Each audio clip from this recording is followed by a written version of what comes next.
Dito. Lucena to leaders in Baga. Who are the leaders of Baga branch? Dito po, dito rin. Okay. So kayo po yung susunod na activity kayo yung assign. Para sa mga bata, sila yung magiging responsable sa activity na to.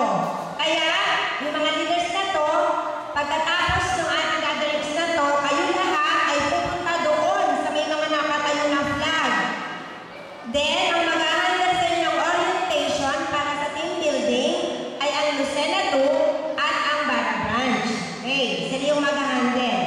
So, sabi ko sa ating guidelines, once na natapos itong activity na to, pupunta tayo doon, tapos tatapat kayo or mahanay kayo doon sa tapat na grupo na nakatakda para sa inyo. So, hindi kayo pwede magpalit ng grupo. Okay.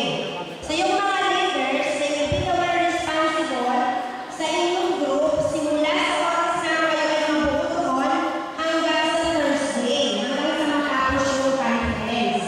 Okay? So, para sa mga leaders, may bibigay kami sa inyong mga folders. Nandun po yung list ng inyong groups. You have to check the attendance sa activity ng team building at sa pathway to success. So, yung dalawa na i-check ninyo. Kasi tiwala. Okay, pagkatapos ng call, kailangan yung makilala yung bawat bata na nakakalala sa inyong grupo. Ngayon po yung responsable na mag-gather sa kanila sa lahat ng activity.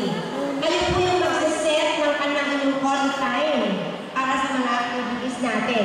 So, alam ko po na familiar kayo sa flow ng activity para sa conference. Janet, Ano po? para makatulong ka sa team Ayan. building, si So, Denden. para po sa mga bata, kung Kapalit kayo tayo po ay